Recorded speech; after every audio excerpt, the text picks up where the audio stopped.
बंदी छोड़ सतगुरु रामपाल जी परमेश्वर जी की जय हो।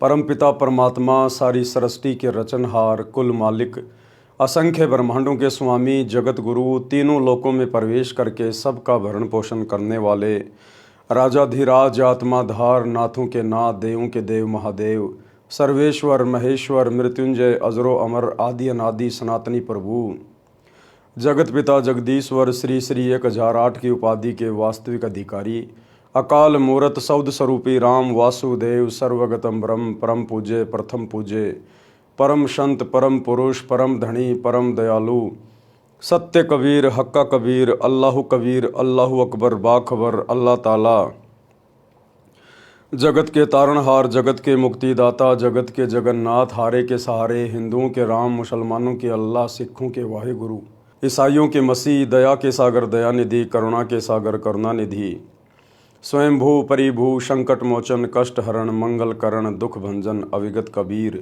निर्विकार निर्विषम परमात्मा अलय अलेख सतगुरु आदि अनादि सतगुरु असली मर्यादा पुरुषोत्तम असली राम असली कृष्ण असली घनश्याम असली मुरारी राजाओं के राजा महाराजाओं के महाराजा शहंशाहों के शहंशाह सम्राटों के सम्राट भगवानों के भगवान अल्लाहों के अल्लाह प्रभुओं के प्रभु मसीहाओं के मसीह सच्चे वाहिगुरु बाबाओं के बाबा पीरों के पीर सेठों के सेठ जगत सेठ सावड़सा सेठ सर्वगुण संपन्न अनंत कोटि कलाओं के स्वामी अनंत कोटि ब्रह्मांडों के नायक योगियों में महायोगी ध्यानियों में महाध्यानी सिद्धों में परम सिद्ध ज्ञानियों में तत्व ज्ञानी ब्रह्म ज्ञानी महाज्ञानी परम ज्ञानी सर्वश्रेष्ठ ज्ञानी विज्ञानी युवा कबीर समरथ कबीर असमवात अमित ओजा सच्चे रहनुमा करीम अल्लाह सुभान अल्लाह दुनिया के अंतिम पैगंबर 8 सितंबर 1951 से गांव धनाना जिला सोनीपत हरियाणा भारतवर्ष की पावन भूमि पे प्रकट रियल कल्कि भगवान श्री नारायण साकार हरि श्री बाबा साहेब नूर अनंत परमात्मा संत शिरोमणि सतगुरु रामपाल जी परमेश्वर जी के चरण कमल में साध संगति से जुड़े हुए देश विदेश से आप और हम सभी सत्सेवक भाई बहनों का अनंत कोटि दंडवत प्रणाम। सत्साई भाई और बहनों, दया परमपिता परमेश्वर जी की सतगुरु रामपाल जी की जिनके विशेष आशीर्वाद से शुभ आशीर्वाद से उन्हीं के कर कमल से लिखित पवित्र पुस्तक जीने की राह के ऊपर वीडियो बनाने की श्रृंखला जारी है। इसी श्रृंखला में आज हमारा ये 12वें नंबर का वीडियो है। प्रत्येक वीडियो में गुरुदेव भगवान के आशीर्वाद से हमें भक्ति मार्ग के संबंध में बहुत सारी नई नई बातें प्राप्त हो रही हैं। भाई और बहनों, ये पवित्र पुस्तक जीने की राह आपका जीवन अवश्य बदल देगी यदि आपने इस पुस्तक को गौर से एक बार पूरा पढ़ा तो। और यदि आप सतगुरु रामपाल जी के YouTube पर सत्संग सुनने लग जाएंगे तो आपका सब कुछ ही पलट जाएगा। आपको वास्तव में इस बात का पता चलेगा कि मेरा जन्म क्यों हुआ है, ये मनुष्य योनि स्त्री या पुरुष की मुझे क्यों प्राप्त हुई है। यदि मैं इस मनुष्य शरीर को बच्चे पैदा करके उनका पालन पोषण करके और अंत में मर जाता हूं तो यह कार्य तो अन्य योनियों में पशु पक्षी भी कर रहे हैं। फिर भला मेरे में और पशु पक्षियों के जीवन में क्या अंतर रह गया। यदि परमात्मा ने मुझे अन्य योनियों से सर्वश्रेष्ठ स्त्री या पुरुष का ये मनुष्य शरीर प्रदान किया है तो अवश्य इसका कार्य भी कुछ विशेष है जिसको मैं अभी जानता नहीं हूं। ये जानकारी आपको सतगुरु की पवित्र पुस्तकें पढ़ने से या फिर YouTube पर उनके सत्संग सुनने से ही प्राप्त होगी। तो आप जी उसे प्रार्थना करेंगे, यदि आपने अभी तक जीने की राह पुस्तक पर बन रहे वीडियो को शुरू से देखना प्रारंभ नहीं किया है तो पार्ट नंबर 1 से देखना ज़रूर शुरू करें, क्योंकि पार्ट नंबर 1 इसकी भूमिका है और भूमिका को अच्छे से देखे बिना पढ़े बिना आगे का वीडियो समझना थोड़ा मुश्किल है। तो आज के वीडियो में हम शुरू करेंगे पार्ट नंबर 12। पिछले वीडियो में गुरुदेव भगवान ने हमें बताया कि किस प्रकार से संतों के सत्संगों ने संत की शरण में जाने से परिवार जो बर्बादी के कगार पे थे, विनाश के मुहाने पे थे, आज वो संत परिवार बन चुके हैं, ऋषि परिवार बन चुके हैं। उनका घर परमेश्वर ने स्वर्ग बना दिया है जिनका घर नरक बना हुआ था। फिर गुरुदेव ने एक विधवा औरत रामों की कथा हमें बताई कि रामों का पति शादी के कुछ ही वर्षों बाद में मर गया था उसका एक पुत्र था करमपाल, जो बड़ा होकर कुसंगति में पड़ने के कारण शराब पीने लग गया था और चोरी करने लग गया था। और कैसे उस रामों की पड़ोसन एक दिन अपने गुरुजी को भोजन करवाने के लिए, खीर बनाने के लिए, दूध लेने के लिए रामों के घर गई और रामों से उसने सत्संग में चलने की बात कही। लेकिन रामों ने बहुत सारे बहाने बनाए कि बहन, मेरे सिर पे पति का साया नहीं है, इसलिए लोग मुझे ताने मारेंगे, मैं तो वैसे ही बहुत ज़्यादा दुखी कर रखी हूँ। फिर उस बहन ने बताया कि बहन, हमें समाज को नहीं देखना, हमने लोक लाज में नहीं पड़ना चाहिए। कल को ये समाज तेरा कहाँ तक साथ देगा? कल को शरीर छूटेगा, 84 लाख योनियों में जाएगी, ये समाज तेरा कहाँ तक साथ देगा? आपने सत्संग में जरूर चलना चाहिए, गुरुजी की शरण ग्रहण कीजिए। संतों की शरण में आने से जीवन बदल जाता है। यदि बच्चों के बुरे संस्कार होते हैं तो संतों के आशीर्वाद से उनके संस्कार भी चेंज हो जाते हैं।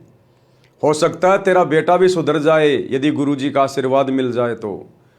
और बहन को बहुत अच्छी प्रकार से समझाया कि जिस प्रकार मीराबाई ने समाज से संघर्ष किया। मीराबाई राजपूत समाज से थी और आज से 500 साढ़े 500 वर्ष पहले राजपूत समाज अपनी बहन बेटियों को घर से बाहर नहीं निकलने दिया करते थे, पर्दे में रखा करते थे। लेकिन मीरा को जब ज्ञान समझ में आया, सत्संग समझ में आया, तो मीरा ने ना समाज देखा, ना परिवार देखा, ना वो जाति देखी, और मीरा भक्ति पर सफल हुई और अपना आत्म कल्याण करवाया। यदि वो मीराबाई लोकलाज में आ जाती, दुनिया की बातों में आ जाती, सत्संगों में ना जाती, तो आज कहीं वो कुतिया बन के घूम रही होती। और फिर उस कस्तूरी बहन ने बताया रामों को कि आगे किस प्रकार से मीरा को मारने का प्रयास किया गया उसके देवर के द्वारा। जब मीरा सत्संग में जाती थी, उसका परिवार उसका विरोधी हो गया था। उसका जो देवर था राणा, जो उसके पति की मृत्यु के बाद में राजा बना था, वो मीरा को हर प्रकार से सत्संग में जाने से रोकता था, टोकता था। हर प्रकार से मीरा को मारने का प्रयास किया। एक पेटी में विषैला सर्प बंद करके मीरा के पास भेजा ताकि मीरा को डस लेगा और मृत्यु हो जाएगी। लेकिन संतों के प्रताप से वो विषैला सर्प भी 9 लखा हार बन गया। उसके बाद फिर उस मीरा को जहर से मारने का प्रयास किया गया। तो आगे की कथा वो कस्तूरी बहन उस रामो बहन को मीरा के बारे में क्या सुना रही है। मीराबाई को विष से मारने की व्यर्थ कोशिश, यानी फिर उस राणा ने, मीराबाई के देवर ने, जब मीराबाई ने सत्संग में जाना नहीं छोड़ा कि भाड़ में जाओ समाज, भाड़ में जाओ ये जाति, आज यदि संतों के शरण में जाकर मैंने अपना आत्म कल्याण नहीं करवाया, इस मनुष्य शरीर से यदि मैंने भक्ति नहीं की, तो अगला जन्म मेरा 84 लाख योनियों में होगा, तब ये समाज मेरे क्या काम आएगा। तो राणा ने फिर से प्रयास किया कि मीरा को कैसे रोका जाए, ये तो बदनामी का कारण बन गई समाज में।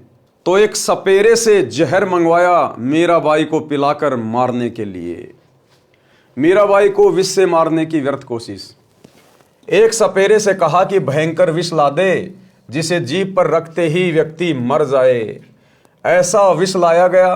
राजा ने मीरा से कहा कि ये विष पी ले, अन्यथा तेरी गर्दन काट दी जाएगी।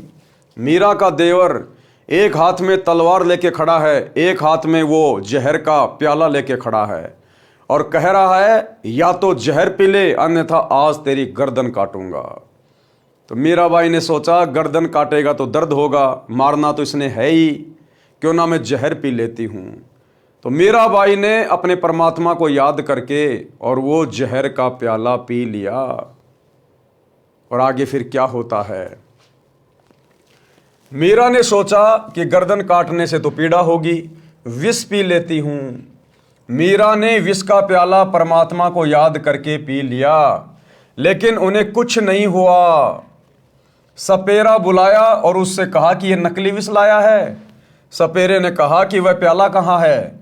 उसे प्याला दिया गया। सपेरे ने उस प्याले में दूध डालकर एक कुत्ते को वही पिला दिया। कुत्ता दूसरी बार जीभ भी नहीं लगा पाया और मर गया। मीरा की रक्षा किसने की? आज भी आध्यात्मिक ज्ञान से अपरिचित भगत समाज यही मानता है कि मीरा के विष को यानी जहर को श्री कृष्ण जी ने अमृत बनाया था। भाइयों और बहनों, जिस समय ये लीला हुई उस समय मीराबाई ने श्री कृष्ण जी की भक्ति छोड़ दी थी।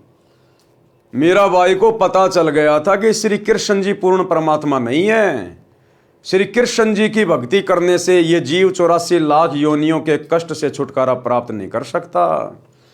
श्री कृष्ण अर्थात विष्णु जी तो स्वयं 84 लाख योनियों में जाते हैं, पशु पक्षी की योनियों में भयंकर कष्ट भोगते हैं, क्योंकि मीरा को कबीर परमात्मा मिल गए थे। मीरा को सच्चा सत्संग मिल गया था। उसके बाद मीरा ने मंदिर में जाना छोड़ दिया था, श्री कृष्ण जी की भक्ति करना छोड़ दिया था और ज्यादा से ज्यादा अपने गुरुदेव के सत्संग में जाया करती थी।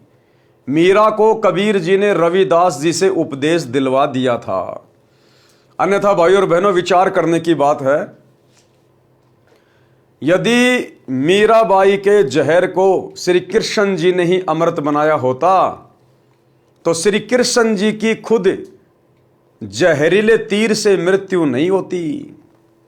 आप सबको पता है, त्रेता युग में विष्णु जी रामचंद्र रूप में आए और अपने स्वार्थ के लिए बाली से सैन्य सहायता प्राप्त करने के लिए सीता को रावण से युद्ध करके छुड़वा कर लाने के लिए सुग्रीव के साथ में एग्रीमेंट किया गया था। सुग्रीव ने कहा कि आप मेरे को राज्य दिला दो किष्किंधा का, मेरे भाई को मारकर, मैं आपकी सैन्य मदद कर दूंगा। तो श्री रामचंद्र जी ने अपने स्वार्थ के लिए पेड़ की ओट लेकर धोखे से बाली को तीर मारा। मरते समय बाली ने कहा कि मेरी और आपकी तो कोई दुश्मनी थी नहीं, आपने मुझे धोखे से क्यों मारा, इसका बदला कब दोगे? तो श्री विष्णु उर्फ श्री रामचंद्र जी ने कहा कि द्वापर युग में मैं श्री कृष्ण रूप में जन्मूंगा, उस समय आपको मैं ये बदला दूंगा। द्वापर युग में वही श्री विष्णु जी श्री कृष्ण जी के रूप में देवकी के गर्भ से जन्मे, बड़े हुए, और जब उनका अंत समय आया तो जंगल में गए हुए थे, एक पेड़ के नीचे पैर के ऊपर पैर रख के लेटे हुए थे। श्री कृष्ण जी के पैर के तलवे में एक पद्म था जो 0 वाट के बल्ब की तरह चमका करता था। उधर से वो बाली वाली आत्मा द्वापर युग में एक बालिया नाम का शिकारी बना। वो जंगल में शिकार करने के लिए गया हुआ था और उसके पास जो तीर था वो तीर लोहे से बुझा हुआ था, वो तीर जहर से बुझा हुआ था, और उसने श्री कृष्ण जी के पैर में चमक रहे पद्म को एक हिरण की आंख समझकर और निशाना लगा दिया, और श्री कृष्ण जी के पैर में वो तीर जा लगा और श्री कृष्ण जी तीर लगते ही जोर जोर से चिल्लाने लगे, हाय मर गया, हाय मर गया। बालिया दौड़ के गया और देखा कि लगता है कोई इंसान मर गया। पास जाके देखा कि ये तो राजा है, हाथ जोड़े कि हे भगवान, मुझे तो पता नहीं था, मैंने तो हिरण की आंख समझ के तीर मारा, धोखे से लग गया। तब श्री कृष्ण जी ने कहा कि बालिया, ये तेरा दोष नहीं है, तूने अपना बदला पूरा कर लिया। अब बालिया बोला, भगवान आप राजा, मैं एक गरीब आदमी, आपका और मेरा क्या अदला बदला। तब श्री कृष्ण जी ने पूरी राम कहानी बताई कि ऐसे ऐसे त्रेता युग में तू सुग्रीव का भाई बाली था और मैंने तेरे को धोखे से मारा था, और आज तूने भाई अपना बदला ले लिया। और कुछ ही समय उपरांत श्री कृष्ण जी की उस जहर से बुझे हुए तीर से मृत्यु हो जाती है। तो विचार करो भाइयों और बहनों, श्री कृष्ण जी की स्वयं की मृत्यु जहरीले तीर से हुई। वो श्री कृष्ण जी मीराबाई के जहर को अमृत में कैसे बदल सकता है? अगर इतनी पावर थी, इतनी सामर्थ्यता थी, तो खुद जहरीले तीर से क्यों मरा? ये विचारणीय विषय है, विचार करने की बातें हैं। जिस समय मीराबाई ने जहर का प्याला पिया और वो जहर अमृत में परिवर्तित हुआ, उस समय मीराबाई ने श्री कृष्ण जी की भक्ति को त्याग दिया था, क्योंकि उन्हें रविदास जी की शरण प्राप्त हो चुकी थी। इसलिए मीराबाई की जान बची। तो राणा ने देखा कि यह तो जहर पिलाने से भी नहीं मरी। उसके बाद में राणा ने मीराबाई को छूट दे दी और 2-4 बॉडीगार्ड उसके साथ भेजने शुरू कर दिए, ताकि लोग ये ना कहें कि यह अकेली जाती है। तो भाई और बहनों, इसी प्रकार यदि हम थोड़ा सा संघर्ष करेंगे, जिन परिवारों में आप जियों को आसानी से सत्संग नहीं सुनने दिया जाता, आप माता बहनों को सत्संगों में नहीं जाने दिया जाता, आप माता बहनें थोड़ी सी हिम्मत करें, थोड़ी सी दृढ़ता अपने अंदर लेके आए। ये मीराबाई के उदाहरण आप और हम जो सुनते हैं, ये हमें शिक्षा देती हैं ये कथाएं। आज यदि आपने परिवार की लोकलाज में आकर, अपने पति या ससुर के दबाव में आकर, यदि आज आपने संत की शरण ग्रहण नहीं की, जो कि पृथ्वी पे आए हुए हैं, अगले जन्म में 84 लाख योनियों में डेरा होगा। उस समय ना आपका वो पति काम आएगा, ना आपकी सास और ससुर काम आएंगे। जो वस्तु आपके काम आनी थी, आपका गुरु, वो भक्ति धन, वो आपने लोकलाज में आकर अपने से दूर रखी। इसलिए मीराबाई की कथा हमें संघर्ष करने की प्रेरणा देती है। राजा ने देख लिया कि यह किसी तरह मरने वाली नहीं है, तब उसको मंदिर में जाने से नहीं रोका। अंत में राणा को सरेंडर करना पड़ा, यानी भगत की दृढ़ता के सामने उसने संघर्ष किया। जब मीराबाई 550 साल पहले संघर्ष कर सकती है, तो आजकल तो सरकार ने माता बहनों को बहुत सारे अधिकार दे रखे हैं। आज माता बहनें संघर्ष क्यों नहीं कर सकती? लेकिन संघर्ष उस समय करेंगी जब थोड़े बहुत गुरुदेव के सत्संग सुनना शुरू करेंगी, जब उन्हें अपने आत्म कल्याण की चिंता होगी कि भक्ति करना कितना अनिवार्य है, चाहे स्त्री हो चाहे पुरुष हो। आज अगर भक्ति नहीं की तो ये पति, ये कार, ये कोठी, ये इज्जत, ये जायदाद सब यहीं की धरी रह जाएगी। अगले जन्म में मैं कुतिया बन के घूमूंगी, तब मेरा पति, मेरा कोई बचाव नहीं करेगा। तो जब हम गुरुदेव के सत्संग सुनेंगे, पुस्तकें पढ़ेंगे, हमारे अंदर भक्ति की प्रेरणा उठेगी, और फिर यदि कोई समस्या आती है घर परिवार में, तभी तो हम संघर्ष करेंगे। तो सबके घर में मोबाइल है, दिन भर में फालतू के शॉर्ट वीडियो, रील वगैरह देखते हो, दुनिया भर के फालतू के अश्लील वीडियो देखते रहते हो। थोड़ा थोड़ा कोशिश करो, गुरुदेव के यूट्यूब पर सत्संग सुनो। राजा ने देख लिया कि यह किसी तरह मरने वाली नहीं है, तब उसको मंदिर में जाने से नहीं रोका। उसके साथ कई नौकरानी तथा पुरुष रक्षक भी भेजने लगा कि लोग ये नहीं कहेंगे कि आवारागर्दी में जाती है। मीराबाई को सतगुरु की शरण मिलना, फिर वो कस्तूरी बहन जो खीर के लिए दूध लाने गई थी रामो बहन के पास में, अब वो रामो बहन को फिर आगे बता रही है कि किस प्रकार से मीराबाई को सतगुरु ने अपनी शरण में लिया।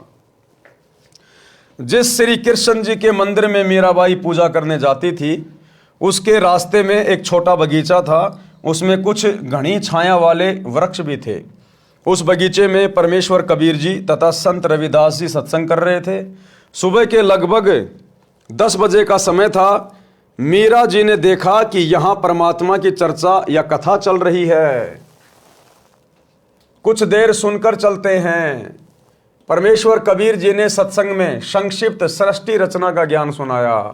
कहा कि श्री कृष्ण जी यानी श्री विष्णु जी से ऊपर अन्य सर्वशक्तिमान परमात्मा है।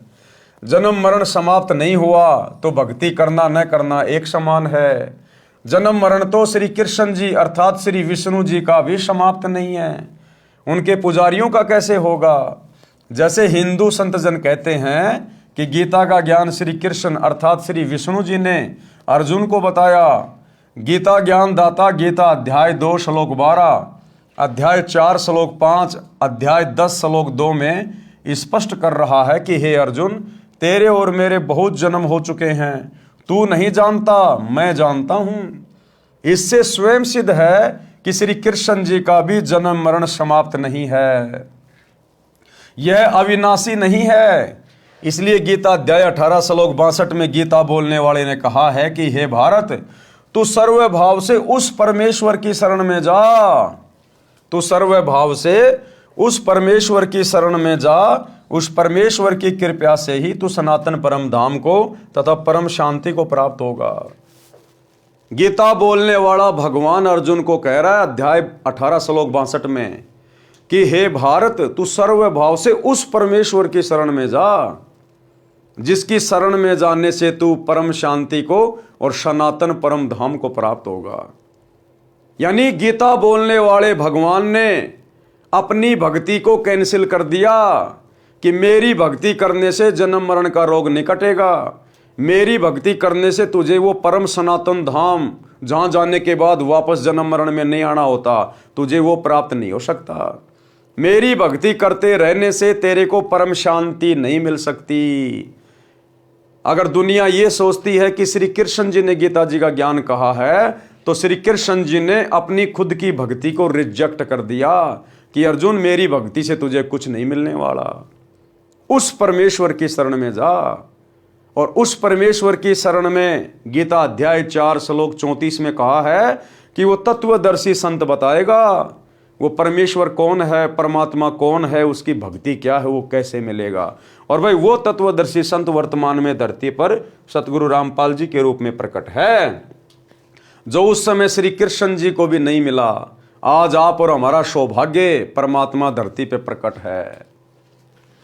परमेश्वर कबीर जी के मुख कमल से ये वचन सुनकर परमात्मा के लिए भटक रही आत्मा को नई रोशनी मिली। यानी मीराबाई को एकदम से झटका लगा, अरे मीराबाई तो मोक्ष के लिए भक्ति कर रही थी, और जब संतों के सत्संग में सुना कि श्री कृष्ण जी का भी जन्म मरण है, ये उनके भक्तों का कहां से जन्म मरण समाप्त कर देंगे, तो मीरा को बड़ा झटका सा लगा।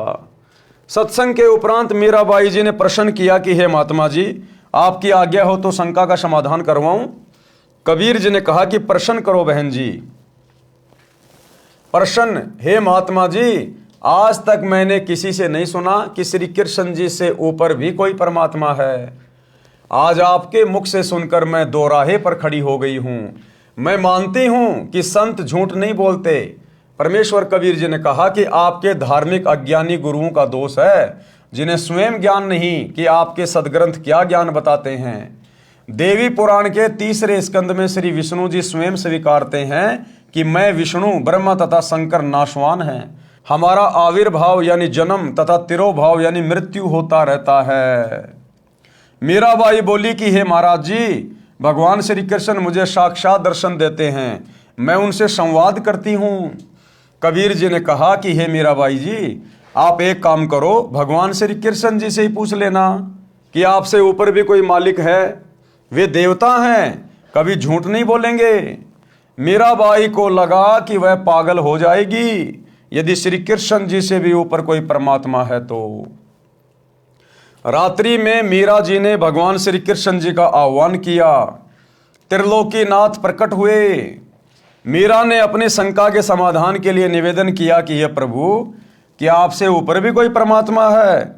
एक संत ने सत्संग में बताया है, श्री कृष्ण जी ने कहा कि मीरा, परमात्मा तो है परंतु वह किसी को दर्शन नहीं देता।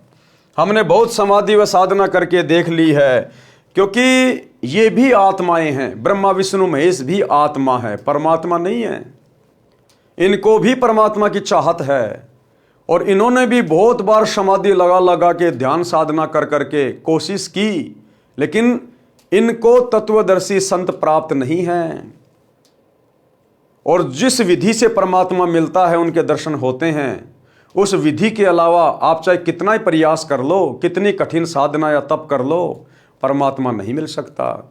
तो श्री कृष्ण जी ने कहा कि परमात्मा तो है हमारे से ऊपर, लेकिन हमने बहुत प्रयास कर लिया, उसने दर्शन नहीं दिए। हमने बहुत समाधि व साधना करके देख ली है। मीराबाई जी ने सत्संग में परमात्मा कबीर जी से यह भी सुना था कि उस पूर्ण परमात्मा को मैं प्रत्यक्ष दिखाऊंगा, सत्य साधना करके उसके पास सतलोक में भेज दूंगा। मीराबाई ने श्री कृष्ण जी से फिर प्रश्न किया कि क्या आप जीव का जन्म मरण समाप्त कर सकते हो? श्री कृष्ण जी ने कहा कि यह संभव नहीं।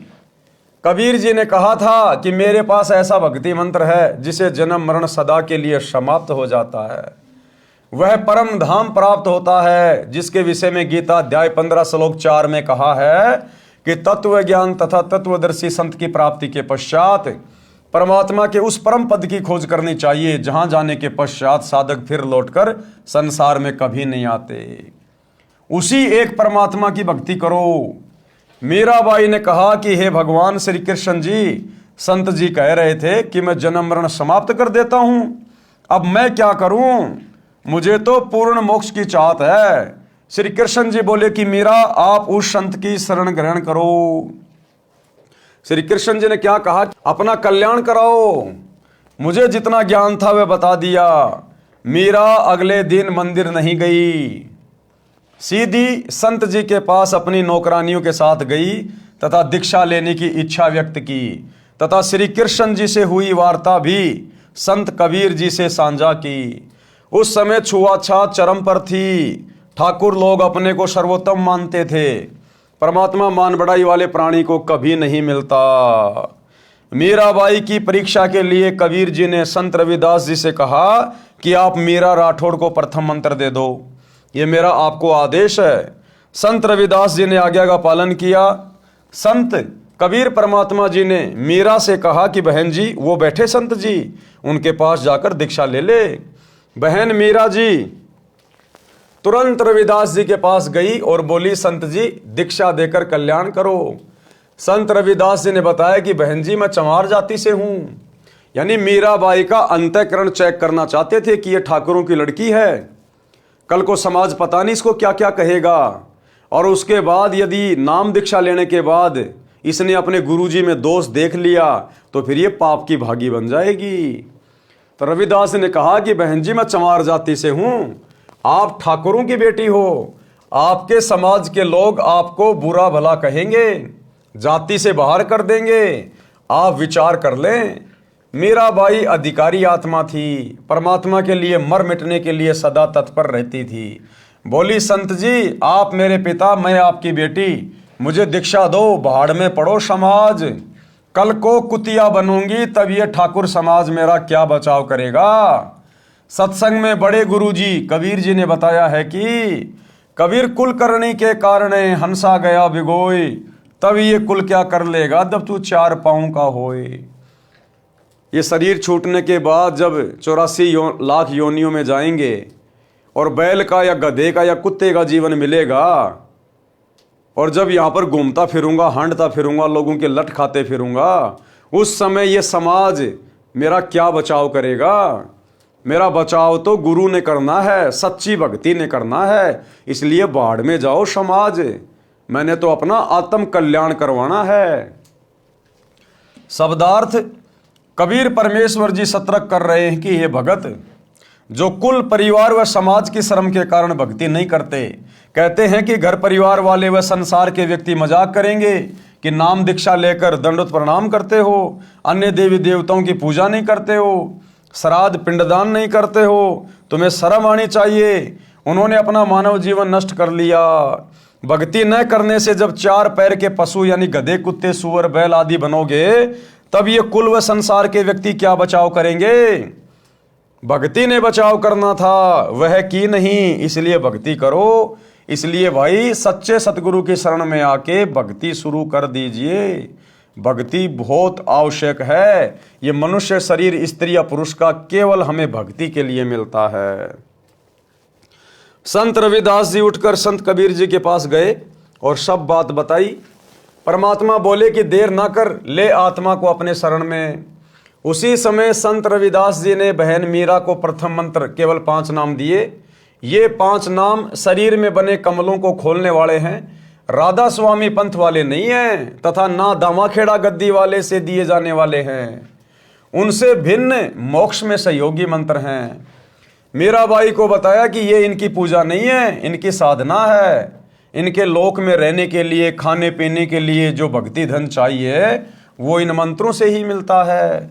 यहाँ का ऋण उतर जाता है, फिर मोक्ष के अधिकारी होते हैं। परमात्मा कबीर जी तथा संत रविदास जी वहाँ 1 महीना रुके। मीराबाई पहले तो दिन में घर से बाहर जाती थी, फिर रात्रि में भी सत्संग में जाने लगी, क्योंकि सत्संग दिन में कम तथा रात्रि में अधिक होता था। कोई दिन में समय निकाल लेता, कोई रात्रि में। मीरा के देवर राणा जी मीरा को रात्रि में घर से बाहर जाता देखकर जल भुन गए। परंतु मीरा को रोकना तूफान को रोकने के समान था, क्योंकि मीराबाई को आत्म कल्याण का चस्का लग गया, मीराबाई को ज्ञान समझ में आ गया, मीराबाई सही ठोर ठिकाने संत के चरणों में लग गई। भला फिर उस आत्मा को कौन रोक दे, जिस आत्मा को अपना मोक्ष दिखाई दे, जिस आत्मा को इस गंदे संसार की वास्तविकता समझ में आ जाए और सच्चे सतगुरु की पहचान हो जाए, फिर उस आत्मा को भला कौन रोक सकता है। उस आत्मा को रोकना तो तूफान को रोकने के समान है। तो उसके देवर ने देखा भाई ये तो बिल्कुल भी मानने वाली नहीं है, पहले तो दिन में जाती थी, अब ये रातों को भी जाने लग गई। इसलिए राणा जी ने अपनी मौसी जी यानी मीरा की माता जी को बुलाया और मीरा को समझाने के लिए कहा कि इसने हमारी इज्जत का नाश कर दिया। बेटी माता की बात मान लेती है। मीरा की माता ने मीरा को समझाया, मीरा ने उसका तुरंत उत्तर दिया। एक शब्द के माध्यम से गुरुदेव भगवान ने मीराबाई और मीराबाई की जो माँ थी उन दोनों के बीच की वार्ता को समझाया है। सत्संग में जाना मीरा छोड़ दे, सत्संग में जाना मीरा, आए मारी लोग करें तकरार, सत्संग में जाना मीरा छोड़ दे, आए मारी लोग करें तकरार, सत्संग में जाना मीरा छोड़ दे, सत्संग में जाना मीरा छोड़ दे, हाय मारी लोग करें तकरार, सत्संग में जाना मीरा छोड़ दे, सत्संग में जाना मेरा ना छूटेरी, सत्संग में जाना मेरा ना छूटेरी, हारी चाहे जड़ के मरो संसार, सत्संग में जाना मेरा, हारी चाहे जल के मरो संसार, सत्संग में जाना मेरा,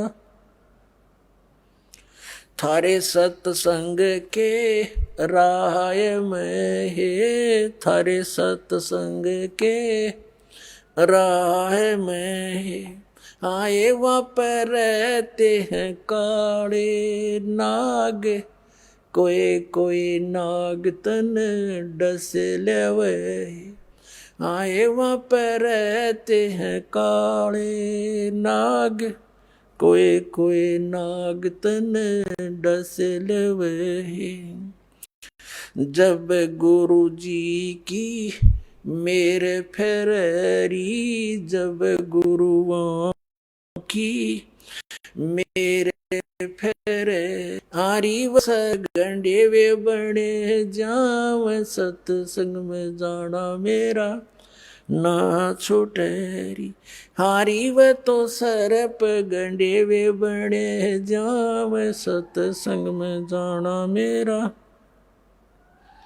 सत्संग में जाना मीरा छोड़ दे, सत्संग में जाना मीरा छोड़ दे, आए मारी लोग करें तकरार, सत्संग में जाना मीरा छोड़ दे, सत्संग में जाना मेरा ना छूटेरी, सत्संग में जाना मेरा ना छूटेरी, हारी चाहे जड़ के मरो संसार, सत्संग में जाना मेरा, थारे सत्संग के राह में है, वह माता डराना चाहती है बेटी को, संग के राह में आए वहाँ पर रहते हैं बब्बर शेर, कोई कोई शेर तन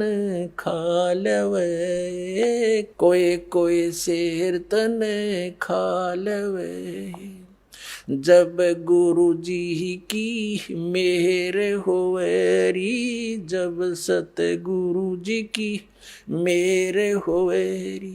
हारी वो तो शेरों के गिदड़ बने जावे, सत्संग में जाना मेरा ना छुटेरी। हारी वो तो शेरों के गिदड़ बने जावे, सत्संग में जाना मेरा ना छुटेरी। तुम थारे सत्संग के बीच में है, थारे सत्संग के बीच में। हाँ ये वहाँ पर रहते हैं साधु संत, कोई कोई संत तन ले रमे। हाँ ये वहाँ पर रहते हैं साधु संत, कोई कोई संत तन ले रमे। तेरे री मन में माता पाप हैरी, तेरे री मन में माता पाप हैरी। वो संत मेरे माँ बाप हैरी, वो संत मेरे माँ बाप हैरी। हारी वह तो कर देंगे बेड़ा पार, सत्संग में जाना मेरा ना छुटेरी। हारी वे तो कर देंगे बेड़ा पार, सत्संग में जाना मेरा ना छुटेरी। सत्संग में जाना मेरा छोड़ दे, सत्संग में जाना मेरा छोड़ दे। हाँ ये मारी लोग करें तकरार, सत्संग में जाना मेरा छोड़ दे। सत्संग में जाना मेरा ना छोटेरी, सत्संग में जाना मेरा ना छोटेरी। हारी चाहे जड़ के मरो संसार, सत्संग में जाना मेरा ना छूटेरी। वो तो जात चमार है, वो तो जात चमार है, इसमें हमारी आर है, इसमें हमारी आर है। तेरे री लिख माता चमार हैरी, तेरे लिख माता चमार हैरी। मेरा सिरजन और हैरी, मेरा सिरजन और हैरी। हारी व तो मीरा के गुरु रविदास, सत्संग में जाना मेरा न छुटेरी। हारी व तो मीरा के गुरु रविदास, सत्संग में जाना मेरा न छुटेरी। शब्दार्थ, मीराबाई की माता ने कहा कि हे मीरा, तू सत्संग में जाना बंद कर दे। संसार के व्यक्ति हमारे विषय में गलत बातें करते हैं। मीरा ने कहा कि हे माता, मैं सत्संग में जाना बंद नहीं करूंगी। संसार भले ही ईर्ष्या की आग में जलकर मर जाए। माता ने मीरा को भय कराने के लिए बताया कि जिस रास्ते से तू रात्रि में सत्संग सुनने के लिए जाती है, उस रास्ते में सर्प तथा सिंह रहते हैं, वे तुझे मार देंगे। मीरा ने उत्तर दिया कि मेरे गुरुजी इतने समर्थ हैं। क्या कहा मीरा ने? कि मेरे गुरुजी इतने समर्थ हैं, वे कृपया करेंगे तो शेर भी गीदड़ की तरह व्यवहार करेंगे, गीदड़ की तरह। और सर्प ऐसे निष्क्रिय हो जाएंगे जैसे गंडेवे प्राणी होते हैं, जो सर्प जैसे आकार के होते हैं, परंतु 6 या 8 इंच के लंबे और आधा इंच गोलाई के मोटे होते हैं। वे डसते नहीं हैं। मीरा की माता ने फिर कहा कि सत्संग सुनने वाले स्थान पर कुछ युवा भगत पुरुष भी रहते हैं, कोई तेरे को कहीं ले जाएगा और गलत कार्य करेगा। मीरा ने उत्तर दिया कि हे माता, आपके मन में दोष है, इसलिए आपके मन में ऐसे विचार आए हैं। हे माता, वे संत व भगत तो मेरे माता पिता के समान हैं, वे ऐसा गलत कार्य नहीं करते।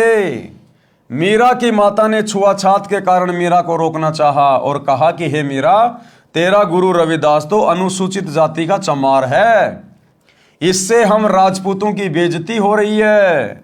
सत्संग में जाना बंद कर दे। मीरा ने कहा कि हे माता, आपके विचार से मेरे गुरुजी अनुसूचित जाति के चमार हैं। मेरे लिए तो मेरे परमात्मा हैं, मैं उनकी बेटी, वे मेरे पिता हैं। सत्संग में जाना बंद नहीं होगा। जब ज्ञान समझ में आ जाता है, अपने आत्मा के कल्याण की तरफ आत्मा आगे को बढ़ने लगती है, फिर ये समाज, ये परिवार कुछ भी नहीं कर सकता, कुछ भी, क्योंकि फिर हमारे साथ में सतगुरु हो जाता। सतगुरु, जो सतगुरु मीराबाई के साथ में था और सारी बाधाएं परमात्मा साफ करता चला गया। अब ये सारी की सारी जो कथा है वो कस्तूरी बहन उस रामो बहन को बता रही है, जिस रामो बहन का पति युवा अवस्था में मर गया था, जिसका एक लड़का था जो बड़ा होकर चोरी करने लग गया, शराब पीने लग गया, बेचारी दुखी रहती थी। तो वो कस्तूरी बहन जब उसके पास दूध लेने गई तो उसको सारी बातें बता रही थी। ये कथा सुनकर राम प्यारी यानी रामो की आंखें सी खुल गई। अगले दिन कस्तूरी के साथ सत्संग में गई और एक सत्संग सुनते ही दीक्षा ले ली। फिर एक दिन के भोजन की सेवा मांगी। सब परिवारों ने कहा कि बहन, हम अपनी सेवा नहीं छोड़ सकते, क्योंकि उनके गुरुजी आए हुए थे महीने 2 महीने के लिए, सभी का नंबर बंधा हुआ था गुरुजी को भोजन करवाने का। तो राम प्यारी बहन ने कहा कि मैं भी गुरुजी को भोजन कराऊंगी, मुझे भी कोई एक दिन का नंबर दे दे। लेकिन सेवा कौन छोड़े, कोई सेवा छोड़ने को तैयार नहीं था। अंत में वो कस्तूरी बहन जो रामो बहन से दूध लेके गई थी, उसने कहा बहन कि कल मेरा नंबर है, तो कल सुबह का भोजन तो मैं दे दूंगी और शाम का भोजन तू करवा देना, अपन आपस में बांट लेंगे। सब परिवारों ने कहा कि बहन, हम अपनी सेवा नहीं छोड़ सकते, गुरुजी अगली बार आएंगे तब तेरी बारी लगवा देंगे। भगतमती रामो को तो पल की भी चैन नहीं थी, रोने जैसा चेहरा कर लिया। उसी समय कस्तूरी बोली कि बहन, आगे जब मेरी बारी आएगी तो सुबह का भोजन मैं करा दूंगी और रात्रि का भोजन आप करा देना। रामो की खुशी का ठिकाना नहीं रहा, कहीं कहीं पैर टिके। बारी आने पर रात्रि को भोजन तैयार किया। खीर, हलवा, सब्जी, मांडे, पतली पतली रोटी, फुलके बनाए।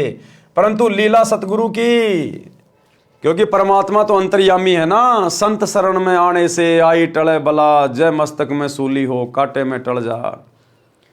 परमात्मा को तो दिखाई दे रहा था ना कि वो किस दुख से दुखी है।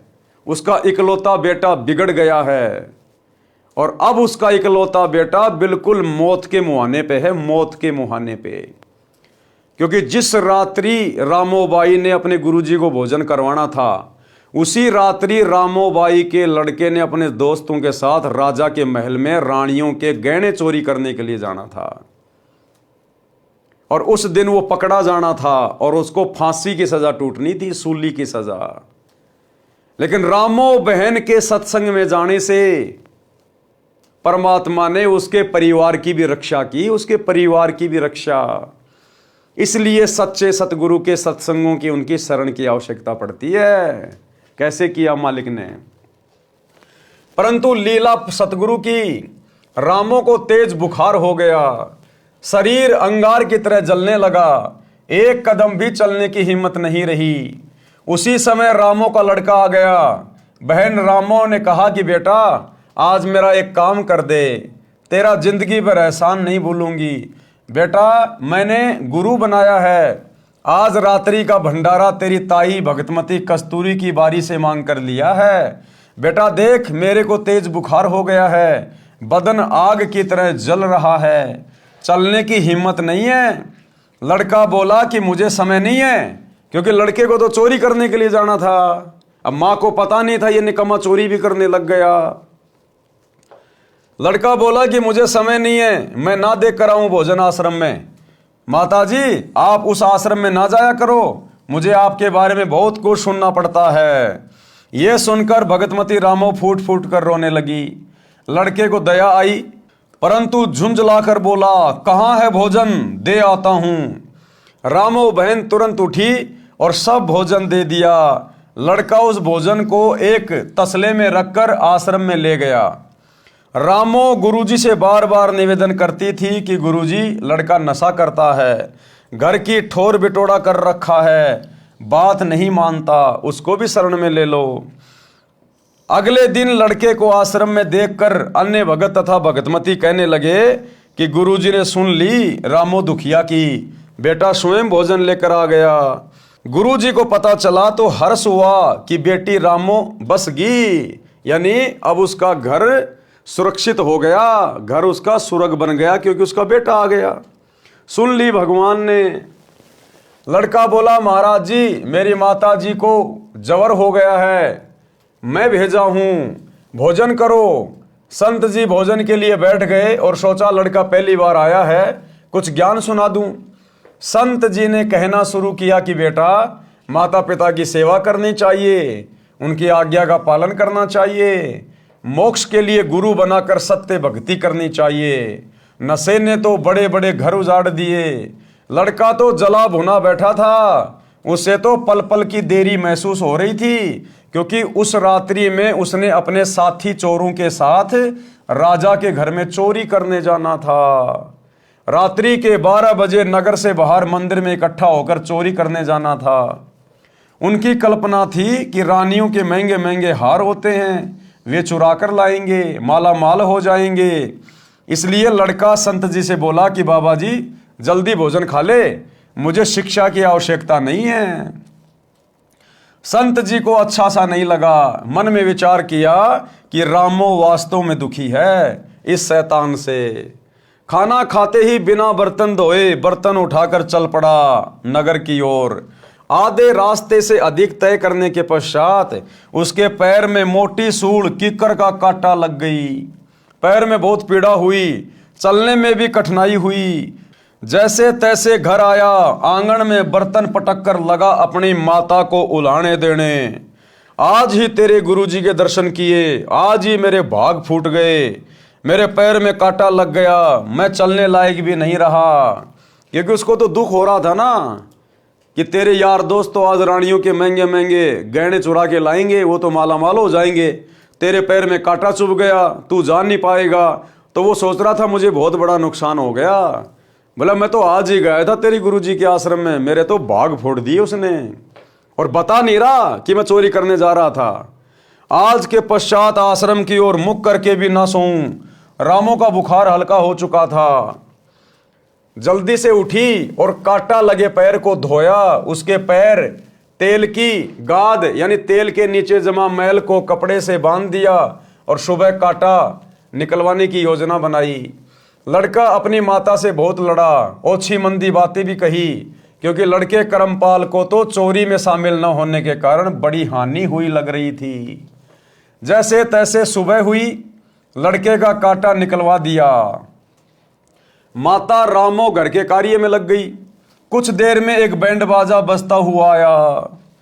अब रात को उसके दोस्त जो चोरी करने गए थे वो पकड़े गए और पकड़ने के बाद में उसको सूली की सजा सुना दी गई उन सबको। मंत्रियों ने कहा कि महाराज जी सोचिए कितने बड़े खूंखार चोर हैं, ये आम व्यक्तियों को, आम जनता को कहां बख्शेंगे जो राजा के महल में चोरी करने की हिम्मत दिखा रहे हैं। इनको तो कड़ी से कड़ी सजा मिलनी चाहिए। तो राजा ने कहा इनको सूली तोड़ दो इनको। उस समय सूली की सजा बहुत ही ज्यादा पीड़ादायक होती थी, मृत्युदंड होता था सूली की सजा। एक 5-6 फुट का भाला होता था, भाला ऊपर से बिल्कुल पहना, उसके ऊपर एक लकड़ी का एक वो चकड़ा होता था और जिसको सजा दी जाती थी, जिसको सूली तोड़ी जाती थी, उसको अच्छी तरीके से बांध के और उसकी गुदा के बल उसको वहां बैठा दिया जाता था। वो भाला उसकी गुदा द्वार से होकर धीरे धीरे धीरे धीरे उसकी खोपड़ी से निकलता था। तड़फ तड़फ के मौत होती थी। उसको कहते हैं सूली तोड़ना। तो उसकी माता ने सुबह उसका कांटा निकलवा दिया। वो अपने घर पे बैठा हुआ था। थोड़ी देर बाद देखा कि बैंड बाजे बज रहे हैं और वो बैंड बाजे विशेष आवाज में होते थे जब किसी को कोई सजा देनी होती थी। और सजा देने से पहले उन चोरों को, उन डकैतों को बैंड बाजे के साथ सैनिक पकड़कर पूरे गांव में घुमाते थे ताकि दूसरे लोगों को शिक्षा मिले कि चोरी करना कितना बड़ा जुर्म है, चोरी करेंगे तो हमें भी सूली की सजा तोड़ी जाएगी। तो उनसे कहलवाया जा रहा था कि भाई चोरी नहीं करनी चाहिए, चोरी करना बुरी बात है, और देखो हमने चोरी करी थी, आज शाम को हमें सूली की सजा दी जाएगी। अब वो बैंड बाजा बजता हुआ आ रहा था, लड़का बाहर निकला बैंड बाजे की आवाज सुनकर। नगर निवासियों को पता होता था कि इस प्रकार का साजबाज उस समय शहर में बजाया जाता है जब किसी को मौत की सजा दी जाती है। इसलिए प्रत्येक व्यक्ति अपने अपने घरों के बाहर खड़े हो जाते थे और जाना करते थे कि किसको किस कारण सूली तोड़ा जा रहा है। राजा के सिपाही उन चारों व्यक्तियों से कहलवा रहे थे कि अपना दोष बताओ। वे कह रहे थे कि हम राजा के घर में चोरी करने गए थे, हमने घोर अपराध किया है, आज शाम को हमें सूली पर चढ़ाया जाएगा। कोई सुनता हो तो कभी ऐसी गलती ना करना। करमपाल को अपने साथी चोरों को पहचानते देर नहीं लगी। अब वो करमपाल नाम का लड़का, रामो का बेटा, वो अपने साथियों को तुरंत पहचान गया और माजरा भी समझ गया। रामो बोली कि ठीक हुआ और करना चोरी, तुम्हें यही सजा चाहिए थी, करके खाया नहीं जाता। रामो अपने घर में चली गई। करमपाल द्वार पर भयभीत स्थिति में डरा डरा सा खड़ा रहा। फिर घर में जाकर जोर जोर से रोने लगा। रामो ने देखा कि करमपाल क्यों रो रहा है, पूछा कि बेटा क्या हो गया, कांटा भी निकल गया, अब क्या दर्द हो रहा है। करमपाल उठा और अपनी माता के सीने से लिपट गया, बोला माँ भला हो आपके गुरुजी का, जिसने तेरे बेटे की सूली की सजा कांटे में टाल दी। अब उस करमपाल के समझ में आई कि रात्रि में वो कांटा तेरे पैर में क्यों लगा था। वो कांटा लगा नहीं था, वो सतगुरुदेव भगवान के द्वारा लगाया गया था, क्योंकि उसकी माँ सतगुरु की शरण में आ गई थी। और सतगुरु के शरण में आने के बाद उस परिवार पे फिर कोई आपत्ति नहीं आ सकती। अगर किसी की मृत्यु होनी है, किसी का एक्सीडेंट होना है, किसी ने बीमारी में मरना है, और अगर परिवार का एक सदस्य भी नाम उपदेश ले लेता है और मर्यादा में रह के भक्ति करता है, तो परमात्मा पूरे परिवार पे आने वाली आपत्ति को टालते हैं। तो अब उस करमपाल को समझ में आ गया और कहा कि माँ भला हो तेरे गुरुजी का, जो मेरे पैर में कांटा लग गया, भला हो आपके गुरुजी का, जिसने तेरे बेटे की सूली की सजा कांटे में टाल दी।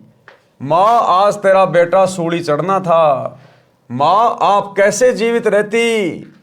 रामो बोली कि मेरा बेटा क्या चोर है, क्यों टूटती सूली, चोरों को सजा मिलती है। करमपाल बोला हाँ माँ तेरा बेटा चोर था, आज के बाद कसम है माँ तेरी कभी नशा नहीं करूंगा, आपके साथ सत्संग में चला करूंगा, आपके साथ घर के काम में हाथ बटाऊंगा, मैं अपनी जिंदगी में कभी माँ को कभी दुखी नहीं करूंगा। रामो बोली रे निकम्मे, चोरी भी करने लग गया था। लड़का बोला कि हाँ माँ पक्का चोर हो गया था, धन्य है आपके सतगुरु, धन्य है मेरी माँ जिसे ऐसे महापुरुष की शरण मिली। माँ आज ही चल मुझे दीक्षा दिला कर ला। रामो तुरंत लड़के को भगतमती कस्तूरी के पास लेकर गई, सब वृतांत बताया। कस्तूरी भी सब कार्य छोड़कर उनके साथ आश्रम में गई और गुरुजी का धन्यवाद किया, सब घटना को बताया, लड़के को नाम दिलाया। एक अन्य गांव के सत्संगी परिवार की लड़की से करमपाल का विवाह हो गया। पूरा परिवार सत्संग में आने लगा तथा सेवा करके सुखी जीवन जीने लगा। एक परिवार के सदस्य ने सतगुरु की शरण ग्रहण करी, सत्संग सुने, और सतगुरु ने उस परिवार के कर्म संस्कार चेंज कर दिए। कर्म संस्कार जम जोरा जहां से डरे, मिटे कर्म के लेख, अदली असल कबीर है ये कुल के सतगुरु एक। यही कबीर परमात्मा सतगुरु रामपाल जी भगवान चारों युगों में असंख्य रूप धारण करके भिन्न भिन्न वेश बनाकर ये परमात्मा अपने आत्माओं के लिए इस प्रकार की लीला करते रहते हैं, क्योंकि पूर्ण सतगुरु की शरण में आए बिना संस्कार चेंज नहीं होते। अगर वो रामो बहन किसी ऐरे गहरे नकली साधु संत महात्मा से उपदेश ले लेती तो उसके बेटे को सूली की सजा टूटने से कोई नहीं बचा सकता था। लेकिन रामो का सौभाग्य, उसे पूर्ण सतगुरु मिला, पूर्ण सतगुरु और उसका परिवार जो बर्बादी के मुहाने पे था, बेटा एक नंबर का नशेड़ी और चोर बन गया था। अब रामो तो अपने बेटे के ऊपर ही अपने दिन तोड़ रही थी कि बेटा बड़ा होगा, शादी करूंगी, बहू आएगी, पूरी जिंदगी मैंने दुख उठाया है, कम से कम बुढ़ापे में सुख भोगूंगी। उस रामो का जीवन और ज्यादा बुढ़ापे में नरक बनना था, नरक। लेकिन सच्चे सतगुरु की शरण में आने से परिवार ने पूरे परिवार को बचा लिया, बर्बाद होने से बचा लिया। रामो तो सत्संग के रंग में ऐसी रंगी, जब जब सतगुरु जी मंडली समेत आकर आश्रम में रुकते, वह तो सुबह चली जाती, देर शाम को आती और सेवा करती, बर्तन साफ करती, गुरु जी के वस्त्र धोती, सत्संग का तो एक शब्द भी नहीं छोड़ती थी। रामो की तो लगन लग गई कि आगे मेरा जीवन भी शेष नहीं था, क्योंकि बेटा मरता तो मैं भी फांसी खा के मरती, जहर खा के मरती, मैं अकेली क्या करती जी के। तो गुरुजी ने तो मेरे को नया जीवन दान दे दिया, मेरे बेटे को बचा कर अपनी शरण में लेके। तो रामो तो बिल्कुल समर्पित हो गई। जब भी गुरुजी आश्रम में आते थे, महीना 2 महीना रुकते थे, वो तो दिन रात वहां पर सेवा में लगी रहती थी। सत्संग का तो एक शब्द भी नहीं छोड़ती थी।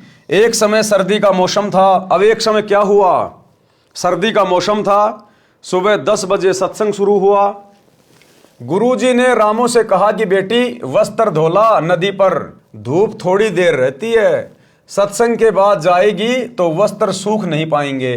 रामो बहन वस्त्र बाल्टी में डालकर चल पड़ी। नदी थोड़ी दूरी पर थी। कपड़े पानी में बाल्टी में भिगोकर सोडा डाल दिया। सोचा कि जितनी देर वस्त्र सोडा में भीगेंगे तब तक सत्संग सुनाती हूं। आश्रम के बाहर दीवार के साथ कान लगाकर सत्संग वचन सुनने लगी। सत्संग समापन पर सत साहिब की ध्वनि सुनी तो रामो को कपड़े याद आए।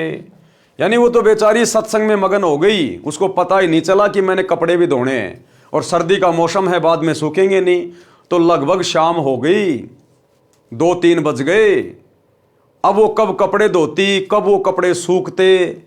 तो लास्ट में जब गुरुजी ने सत्संग समाप्त किया 2-3 घंटे बाद, तब उसकी एकदम से चेतना आई और उसको चिंता बन गई कि हे भगवान, गुरुजी के कपड़े तो धोए नहीं, अब गुरुजी रात को पहनेंगे क्या। सत्संग समापन पर सत साहिब की ध्वनि सुनी तो रामो को कपड़े याद आए।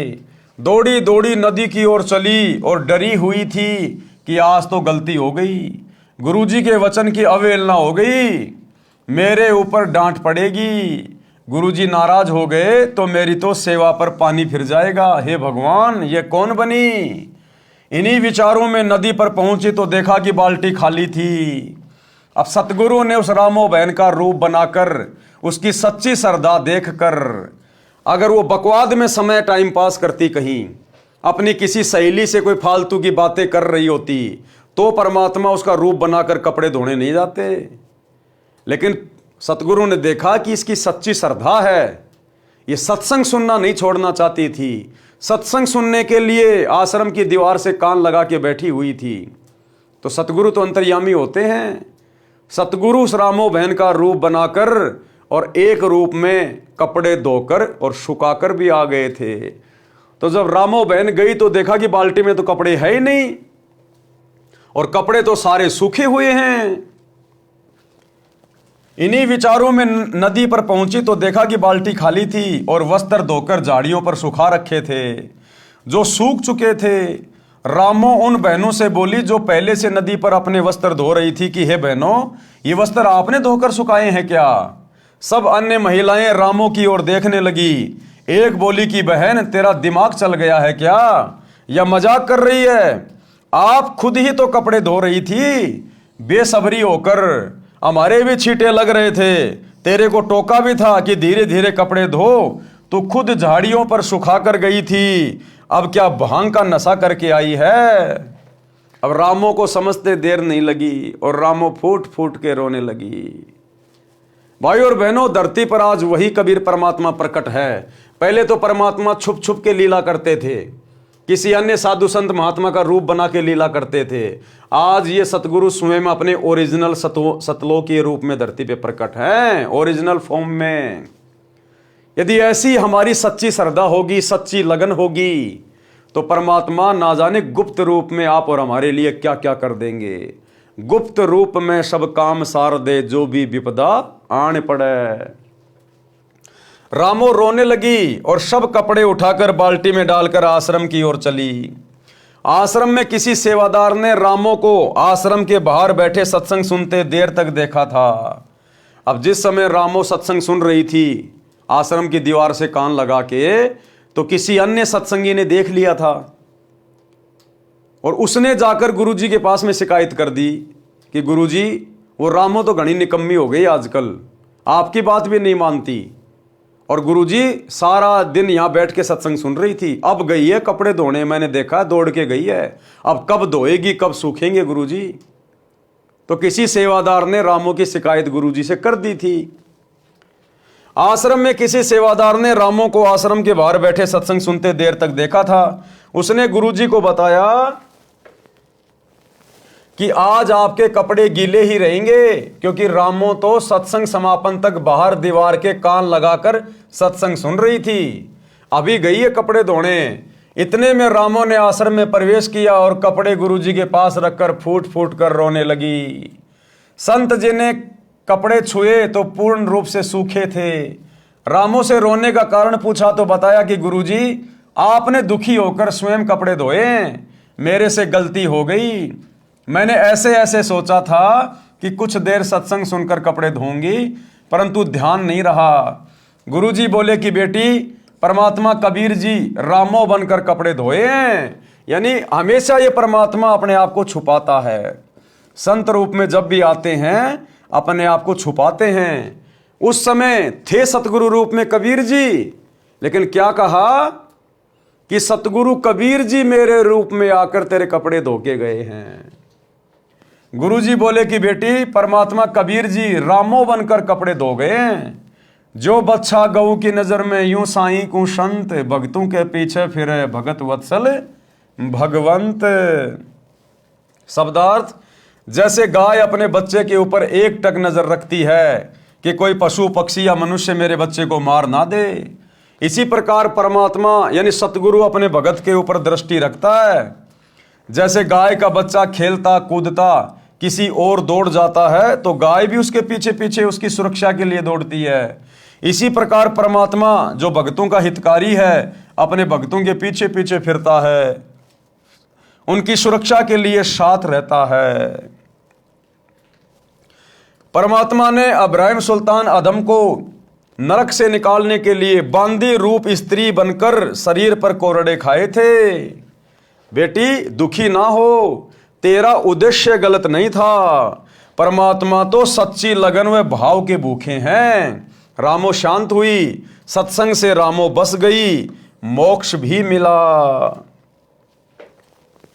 कबीर सतगुरु शरण में आने से आई टले बला। वो रामो बहन समय पर सतगुरु की शरण में आ गई तो उसके परिवार पर जो भयंकर विपदा आनी थी, जो आपत्ति आनी थी, वो टल गई। सतगुरु शरण में आने से आई टले बला। जय भाग्य में सूली लिखी हो, उसके बेटे के भाग्य में वो सूली टूटना लिखा था, वो कांटे में टल जा, यानी थोड़ी बहुत आपत्ति में वो मामला टल जाएगा। समर्थ कबीर परमेश्वर के कृपा पात्र सच्चे गुरु सतगुरु से दीक्षा लेने वाले भगत या भगतमती की परमात्मा रक्षा करता है। यदि पूर्व जन्म के पाप के कारण साधक को मौत की सजा सूली यंत्र के द्वारा मिलनी भाग्य में लिखी हो, जो अत्यधिक पीड़ादायक होती है, तो परमात्मा उस साधक के उस मृत्यु दंड को समाप्त करके कुछ छोटा मोटा दंड जैसे पैर में कांटा लगना देकर टाल देता है। भयंकर दंड को नामात्र के दंड में बदल देता है, जो बहुत बड़ी बला यानी परेशानी थी। तो इस प्रकार से रामो बहन का उद्धार हुआ, उसके परिवार का कल्याण हुआ। परमात्मा ने उस परिवार के कर्म संस्कार को बदल दिया, चेंज कर दिया। किस कारण से? केवल सतगुरु के सत्संग सुनकर उनकी शरण ग्रहण करने के कारण है। तो इसी प्रकार भाई और बहनों, अब ये तो कलयुग चल रहा है, घोर कलयुग है। इंसान के जितने भी पुण्य थे उसने पहले के युगों में समाप्त कर दिए। अब इंसान के पाप कर्म बचे हुए हैं ज़्यादातर, और पाप कर्मों से आपत्तियां आती हैं, परेशानियां आती हैं। इसीलिए तो दुनिया भर के एक्सीडेंट, दुनिया भर की बीमारियां, हार्ट अटैक से मौत, ये हमारे पाप कर्म हैं। और आने वाला जो युग परिवर्तन का समय है 2028 पूर्व निर्धारित है, उस युग परिवर्तन के आसपास के समय में तो दुनिया भयंकर आपत्ति के दौर से गुजरेगी। तरह तरह की प्राकृतिक आपदाएं पूरे विश्व को घेरेंगी बुरी तरह से। कहीं बाढ़ आएगी, कहीं भूकंप आएगा, कहीं अकाल पड़ेगा, कहीं सूखा पड़ेगा, कहीं अतिवृष्टि हो रही है, कहीं ओलावृष्टि हो रही है, कहीं युद्ध हो रहा है, कहीं महायुद्ध हो रहा है, कहीं महामारियां आ रही हैं। तो पूरा विश्व त्राहिमाम करेगा। ये भविष्यवाणियां पहले से हो चुकी है। और वैसे भी परमात्मा कहते हैं कि जब इस पृथ्वी के ऊपर उग्र परिस्थितियां हो जाती हैं, उस समय परमात्मा सतगुरु रूप में आके प्रकट होता है यहां पर। तो आने वाले समय में जो जो लोग, जो जो परिवार आज थोड़े बहुत सुख को प्राप्त करके संतों के शरण से दूर है, कोई छोटी मोटी नौकरी लगा हुआ है, कोई अधिकारी है, कोई मंत्री है, कोई राजा है, उन्हें लगता है कि हमें संतों की आवश्यकता नहीं है, हमारे घर में ठाठ बाट है। एक सेकंड लगेगी, ये ठाठ बाट साइड में होते एक सेकंड में। बड़े बड़े लोग, बड़े बड़े पैसे वाले, बड़े बड़े मंत्री, प्रधानमंत्री हेलीकॉप्टर में मर जाते हैं, एरोप्लेन उनका क्रैश हो जाता है, एक सेकंड में सब कुछ चला गया जिनके पास में सब कुछ था। तो भाई और बहनों, आने वाले समय में इसी प्रकार से आपत्तियां आएंगी। उस समय आपकी वो नौकरी, आपका वो मंत्री, वो प्रधानमंत्री, वो सेनाएं आपका बचाव नहीं करेंगी।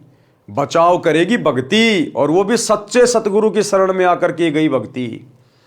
इसलिए आप लोगों को पहले ही चेताया जा रहा है इन कथाओं के माध्यम से, इन पुस्तकों के माध्यम से। ये संदेशा सतगुरु रामपाल जी भगवान आप लोगों तक पहुंचा रहे हैं कि समय रहते और सतगुरु के सत्संग वचन सुनकर उनकी शरण ग्रहण कर लीजिए, अन्यथा आने वाला युग परिवर्तन का समय बहुत विनाशकारी है। उस समय फिर तुम्हारी कोई रक्षा, किसी प्रकार का कोई बचाव नहीं होगा। परिवार के परिवार तबाह होंगे, परिवार के परिवार। तो रामो भैर की कथा से शिक्षा लेनी चाहिए। और अतिशीघ्र मोबाइल सबकी जेब में है, मोबाइल जेब से निकालकर यूट्यूब पर जाकर सर्च करें सृष्टि रचना सतगुरु रामपाल जी भगवान, और ज्ञान सुनना ग्रहण करें और अतिशीघ्र शरण में आ जाएं। आगे हमें परमेश्वर एक और कथा सुना रहे हैं, चोर कभी धनी नहीं होता। लोग सोचते हैं कि हम चोरी करके धनी हो जाएंगे।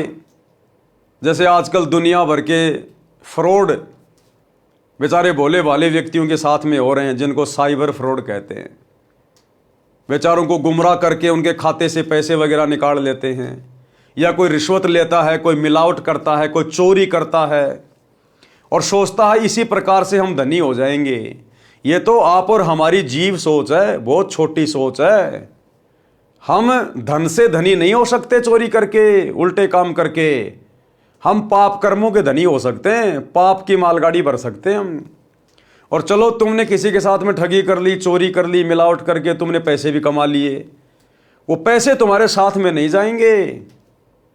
अंत समय में तुम्हारा शरीर भी साथ नहीं जाएगा। वो पैसे कमाने में तुमने जितने पाप किए वो तुम्हारे साथ में जाएंगे।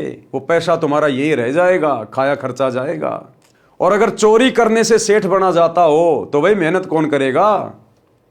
फिर मेहनत कौन करे? अगर चोरी करने से ही अगर सेठ बना जाता हो, धनी बना जाता हो, तो पूरी दुनिया आज चोरी ना कर रही होती।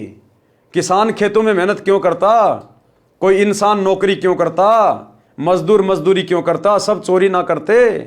तो ये तो हमारी छोटी सोच है। चोरी करके हम केवल अपने कर्म बिगाड़ सकते हैं, पाप कर्मों की पोटरी बांध सकते हैं, अपने परिवार के ऊपर आपत्तियां पैदा कर सकते हैं।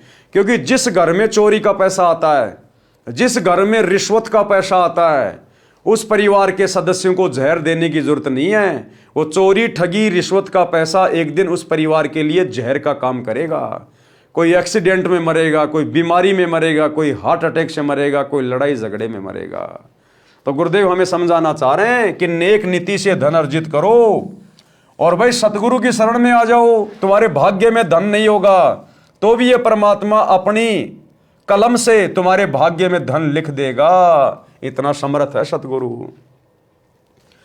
कबीर परमेश्वर जी अपने विधान अनुसार एक नगर के बाहर जंगल में आश्रम बनाकर रहते थे। यानी ये कबीर परमात्मा सतगुरु रामपाल जी भगवान चारों युगों में ये भिन्न भिन्न रूप धारण करके, वेश धारण करके हम आत्माओं को अपनी शरण में लेकर हमारी बैटरी चार्ज करते रहते हैं। हमें इस भक्ति युग तक लाने के लिए परमात्मा असंख्य रूप बनाकर जगह जगह लीलाएं करते हैं। कहीं पर आश्रम बनाकर 10 साल रह जाते हैं, कहीं 20 साल रह जाते हैं, अचानक से कहीं चले जाते हैं, किसी को पता ही नहीं चलता। तो ऐसे ही एक नगर के पास में छोटा सा आश्रम बनाकर कबीर परमात्मा एक संत वेश में रहा करते थे। कुछ दिन आश्रम में रहते थे, सत्संग करते थे, फिर भ्रमण के लिए निकल जाते थे। उनका एक जाट किसान शिष्य था जो कुछ ही महीने से शिष्य बना था। किसान निर्धन था, उसके पास एक बैल था, उसी से किसी अन्य किसान के साथ मेलजोल करके खेती करता था। 2 दिन अन्य का बैल स्वयं लेकर दोनों बैलों से हल चलाता था। फिर 2 दिन दूसरा किसान उसका बैल लेकर अपने बैल के साथ जोड़कर हल जोतता था। किसान अपने कच्चे मकान के आंगन में बैल को बांधता था। एक रात्रि में चोर ने उस किसान के बैल को चुरा लिया। सतगुरु का वो गरीब भगत जिसके पास केवल एक ही बैल था और जब खेती करने का समय आता था किसी और का बैल उधार लेकर अपनी खेती करता था। एक दिन एक चोर आया और रात्रि में उस भगत के उस बैल को चुरा के ले गया। किसान ने देखा कि बैल चोरी हो गया तो सुबह वह आश्रम में गया, गुरुदेव जी से अपना दुख साझा किया। गुरुदेव जी ने कहा कि बेटा विश्वास रख परमात्मा पर, दान धर्म भक्ति करता रहे, आपको परमात्मा 2 बैल देगा। चोर चुरा कर ले गया है, वह पाप का भागी बना है। परमेश्वर की कृपा से बारिश अच्छी हुई, किसान भगत की फसल चौगुनी हुई, 4 गुना ज्यादा फसल हुई, क्योंकि सतगुरु ने आशीर्वाद जो दे दिया था। साध वचन पलटे नहीं चाहे पलट जाए ब्रह्मांड, साधु बोले सहज स्वभाव, साधु का बोला मिथ्या न जाए। तो गुरुदेव के आशीर्वाद से बढ़िया फसल हुई, बढ़िया बारिश हुई और 4 गुना ज्यादा फसल हुई। किसान भगत की फसल चौगुनी हुई। भगत किसान ने 2 बैल मोल लिए और उनको अच्छी खुराक खिलाई। बैल यानी सांडों जैसे ताकतवर हो गए। गांव में उसके बैलों की चर्चा होती थी। 1 साल के बाद वही चोर उसी क्षेत्र में चोरी करने आया। अब जो चोर था, अब उसने उस बैल को चुरा लिया और बैल को उसने औने पौने दामों पे बेच दिया। यानी 5,000 का बैल था तो 2,500-3 हजार में बेच दिया और थोड़े बहुत दिन तो उसने अपना परिवार चलाया। अब कितने दिन चोरी के पैसों से परिवार चलेगा? साल भर के बाद में जब पैसे खत्म हुए तो फिर से वो चोरी करने के लिए निकला और उसी गांव की तरफ आ गया। 1 वर्ष पश्चात वही चोर उसी क्षेत्र में चोरी करने आया। कहीं दांव नहीं लगा। उसने विचार किया कि जिसका बैल चुराया था उसके घर देखता हूं, हो सकता है कोई और बैल ले आया हो। देखा तो 2 बैल खागड़ू जैसे बंधे थे। चोर ने दोनों चुरा लिए। किसान जागा तो बैल चोरी हो चुके थे। गुरुजी से बताया तो गुरुजी ने कहा कि बेटा तेरे घर 4 बैल देगा भगवान। चोर कभी सेठ नहीं हो सकता, पाप पाप इकट्ठे करता है। रजा परमात्मा की, आशीर्वाद गुरुदेव का, बारिश ने किसानों की मौज कर दी।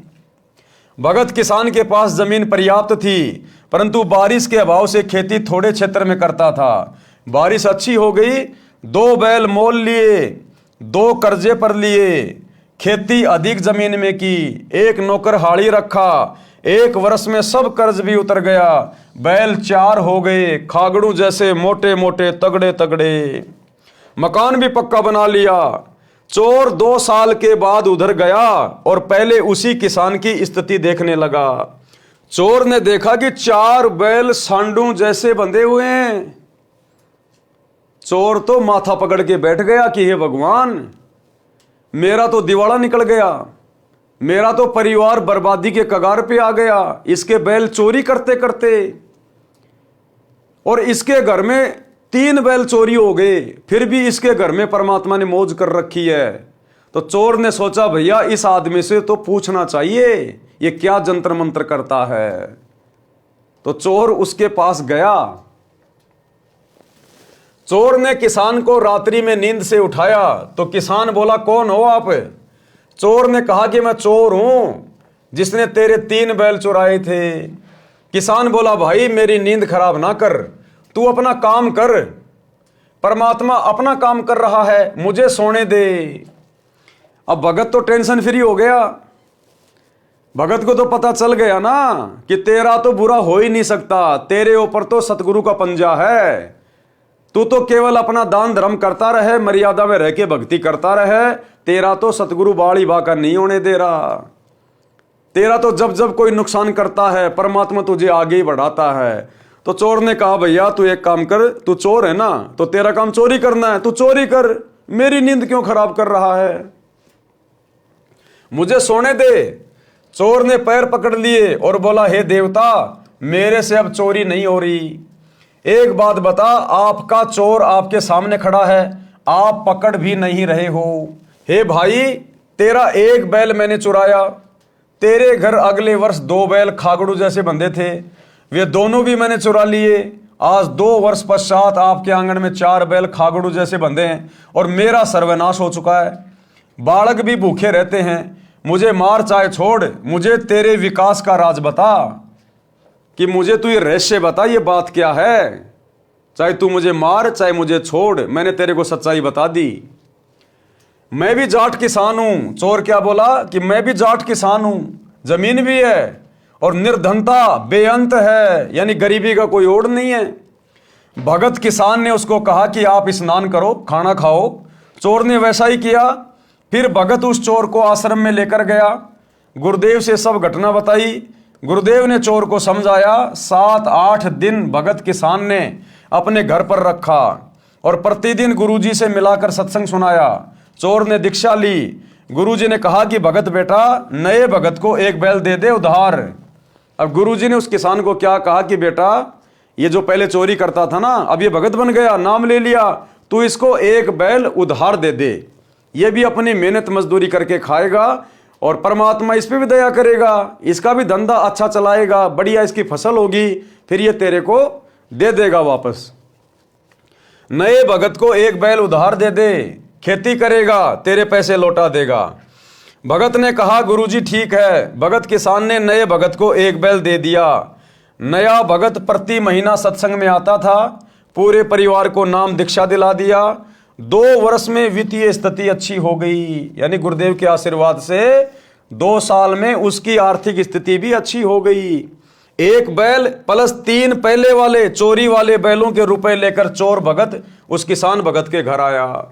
अब परमात्मा ने 2 साल के अंदर अंदर उस चोर भगत की इतनी बढ़िया स्थिति कर दी कि इतनी अच्छी फसल हुई। वो 1 बैल तो जो नाम दीक्षा लेने के बाद में लाया था उधार, उसके पैसे, और 3 बैल जो चोरी करके ले गया था पहले, उनके पैसे, यानी 4 बैलों के पैसे लेकर और अपने भगत भाई के पास गया उसको देने के लिए। उसके बच्चे भी साथ थे। किसान भगत ने उस चोर भगत से सब पैसे देकर कहा कि मुझे क्षमा करना, आपका उपकार मेरी 7 पीढ़ी भी नहीं उतार पाएगी। पुराना भगत बोला कि हे भाई ये सब गुरुदेव जी की कृपा है, उनका वचन फला है, आप ये सब रुपए गुरुजी को दान रूप में दो।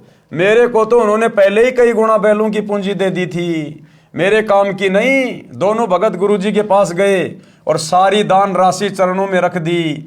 गुरुजी ने भोजन भंडारा लंगर में लगा दिया, सत्संग किया। इस प्रकार चोरी का धन मोरी में जाता है, भगत सदा फलता फूलता है। यानी हमें गुरुदेव भगवान बता रहे हैं कि चोरी करने से व्यक्ति कभी मालामाल नहीं हो सकता।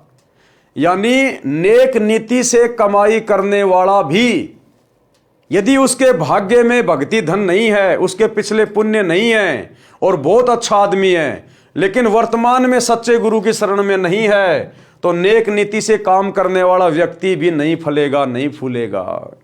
क्योंकि भाई और बहनों, जो व्यक्ति आज जिस भी स्थिति में है, चाहे कोई राजा बना है, कोई मंत्री बना है, कोई उद्योगपति है, कोई सेठ है, कोई भिखारी है, उसके पिछले मनुष्य जन्म के पाप और पुण्य के आधार से आज वो व्यक्ति इस स्थिति में है।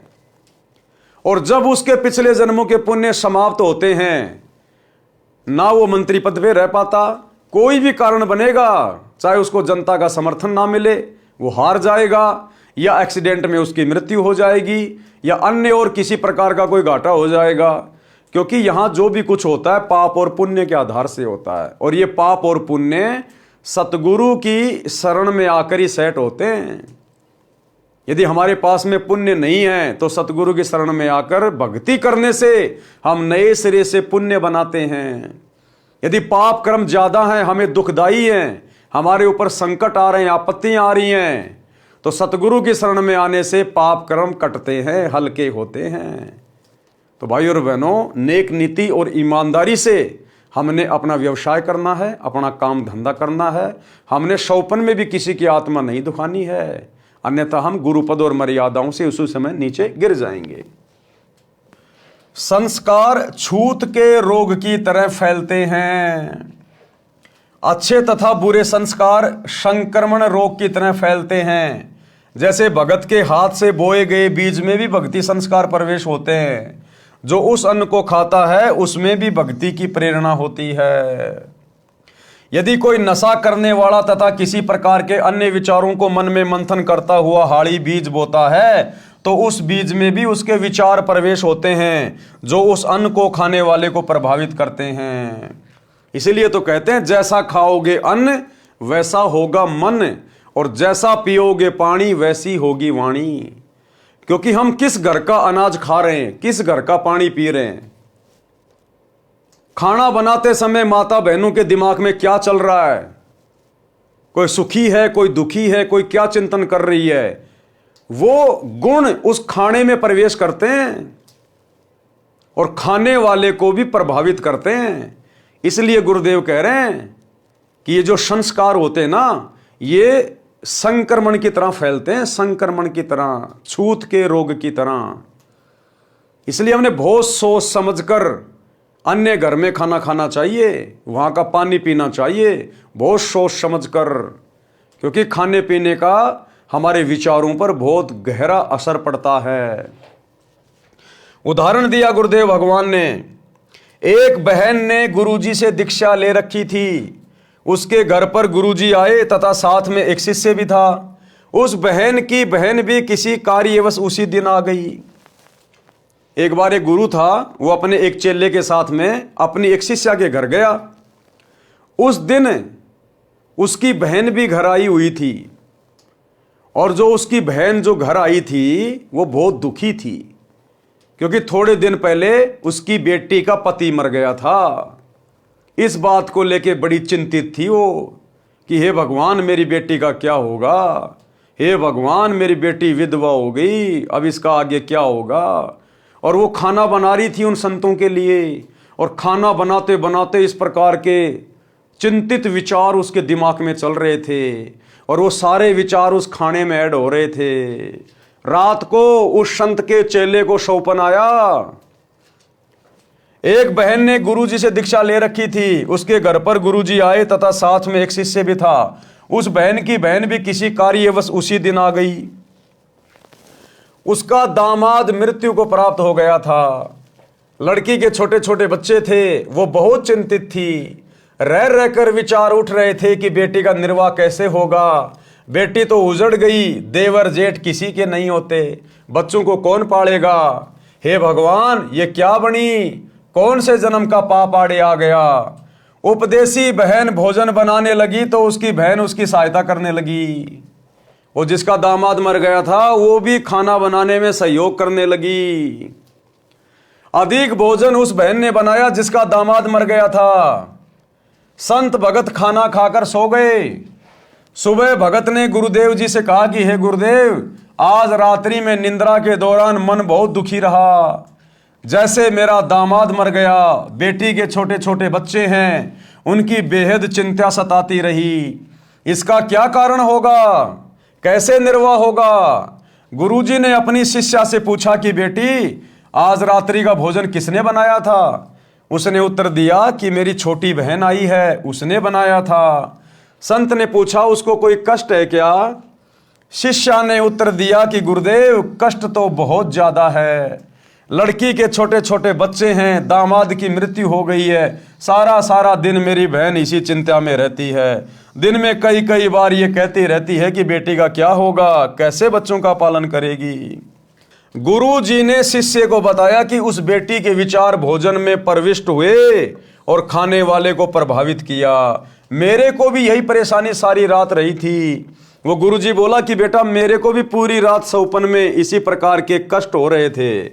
इसी प्रकार यदि भक्ति नाम सुमरण या आरती या संतों की वाणी का मनन करते करते भोजन बनाया जाए तो खाने वाले में वे सुसंस्कार अच्छी प्रेरणा करते हैं, भक्ति की रुचि बढ़ती है। कोई हाड़ी गाने रागनी गाता हुआ बीज बोता है या खाना बनाने वाली गाने या रागनी गाती हुई भोजन बनाती है तो उस अन्न में वे संस्कार प्रवेश हो जाते हैं।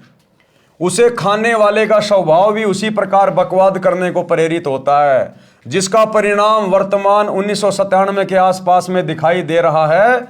अच्छाई में कम, बुराई अधिक संख्या में मानव लगा है। तो भाई और बहनों, इसलिए हमने बाहर का खाना, हर किसी के घर का खाना खाने से बचना चाहिए। ये आध्यात्मिक बातें हैं, आम सांसारिक लोग इन बातों को नहीं समझ पाएंगे। इसीलिए तो परमात्मा कहते हैं कि जिन लोगों के घर में गुरु का नाम नहीं है, सच्चे गुरु का नाम नहीं है, उन लोगों के ऊपर तो 3 लोक का भार चढ़ा हुआ, 3 लोक का भार। और ऐसे लोगों के घरों पर खाना खाना, चाय पीना, पानी पीना, उनके पाप कर्मों को बंटवाना है, उनके पाप कर्मों का हिस्सा अपने ऊपर लेना। ये बहुत गूढ़ बातें हैं। इसलिए दुनिया दुखी है, परेशान है, क्योंकि आज भारत देश में भी 99% लोग सच्चे सतगुरु की शरण से दूर हैं। मुट्ठी भर आत्माएं आज सतगुरु रामपाल जी की शरण में हैं। बाकी 99% से ज्यादा लोग उन्हीं कुविचारों में सारा दिन रहते हैं, उन्हीं चिंताओं में, उन्हीं परेशानियों में, कोई चोरी में, कोई ठगी में, कोई रिश्वत में, कोई जारी में, कोई 2 नंबर के धंधों में, और सारा दिन उसी प्रकार से अपना काम धंधा करते रहते हैं।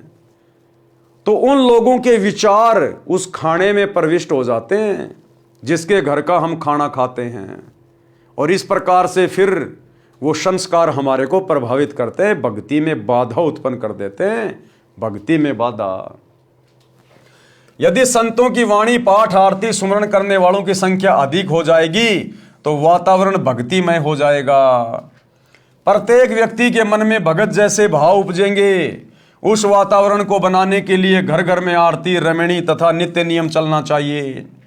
गुरु जी से दीक्षा लेकर नाम का सुमरण करना चाहिए, जिससे वातावरण में भक्ति के विचारों के तत्व अधिक भर जाएंगे तथा बुरे संस्कारों वाले विचार ऊपर उठ जाएंगे। परमात्मा ने बताया कि शब्द का कभी विनाश नहीं होता, शब्द अखंड होता है। हम जो भी शब्द निकालते हैं ये ऊपर ब्रह्मांड में ये विचरण करते रहते हैं, शब्द का कभी विनाश नहीं होता। अब क्या होगा, हम जितने भी भगत भाई बहन हैं जिनके सुविचार हैं, अच्छे विचार हैं, हमारे घरों में जो आरतियां चलती हैं, हम जो आरतियां करते हैं, पाठ करते हैं तीनों समय का, गुरुदेव के सत्संग चल रहे होते हैं, उनके शब्द चल रहे होते हैं, उनकी वाणियां चल रही होती हैं, हम नाम सुमरण करते रहते हैं मनी मन में या बोल बोल के, तो सूक्ष्म जो शब्द हैं ये ऊपर जाते हैं ब्रह्मांड में, और ब्रह्मांड में जाकर पहले से जो कुशब्द है, जो दुनिया वालों के जितने भी जो बुरे शब्द है, जो कुशब्द है, जैसे रागनियां चलती हैं, गाने चलते हैं, दुनिया भर के लोग फालतू में दुनिया भर की बकवाद करते रहते हैं, तो ऊपर ब्रह्मांड में उन शब्दों की एक लेयर बनी हुई है, एक वो परत बनी हुई है, जिसका प्रभाव लगातार नीचे आता रहता है और पूरे वातावरण को प्रभावित करता है। किसी को भी शांति नहीं है, सबके मन में अशांति बनी हुई है, भय बना हुआ, चिंता बनी हुई है। अब ये भक्ति युग शुरू हो गया सन 1994 से। सभी भगत भाई बहन तीनों समय की आरती करते हैं, पाठ करते हैं, गुरु जी का सत्संग चलता है घरों में या गाड़ियों में, या अपना कोई ट्रैक्टर में काम कर रहा है अपना सत्संग सुन रहा है, कोई मजदूरी कर रहा है अपना सत्संग सुन रहा है, अपना सुमरण कर रहा है। तो हमारे मुख से निकले हुए सुशब्द अब ब्रह्मांड में ऊपर जा रहे हैं, और ऊपर जो दुनिया वालों के कुशब्द की जो लेयर है, जो परत है, उसके नीचे इन अच्छे शब्दों की एक दूसरी लेयर बन जाएगी, एक नई जो है वो परत बन जाएगी। और नई परत बनने से ऊपर वाले शब्दों का प्रभाव नीचे आएगा नहीं, और नीचे आप और हमारे शब्द हैं, तो हमारे शब्दों का प्रभाव नीचे आएगा। तो इस प्रकार से पूरे विश्व का माहौल चेंज होगा। इसलिए गुरुदेव कहते हैं, कथा करो करतार की, सुनो कथा करतार, आन कथा सुनिए नहीं कहे कबीर विचार। भगत के मुख से कभी भी हंसी मजाक की बातें नहीं निकलनी चाहिए। भगत के मुख से कभी भी निंदा, चुगली, राग, द्वेष, ईर्ष्या की बातें नहीं निकलनी चाहिए। भगत के मुख से कभी भी फालतू की सांसारिक बातें नहीं निकलनी चाहिए, क्योंकि आप और हमारे शब्दों की बहुत ज्यादा वैल्यू है। गुरु से दीक्षा लेकर नाम का सुमरण करना चाहिए, जिससे वातावरण में भक्ति के विचारों के तत्व अधिक भर जाएंगे तथा बुरे संस्कारों वाले विचार ऊपर उठ जाएंगे। भक्ति संस्कार ऑक्सीजन जानो तथा बुरे विचार कार्बन डाइऑक्साइड समझो। ऑक्सीजन रूपी भक्ति संस्कार के सिलेंडर खोलने पड़ेंगे, यानी सदग्रंथ साहिब के पाठ पर पाठ करने पड़ेंगे। तो गुरुदेव ने कितनी बड़ी दया कर दी, सत्सेवकों घरों में 24 घंटे सदग्रंथ साहिब का पाठ हो रहा है।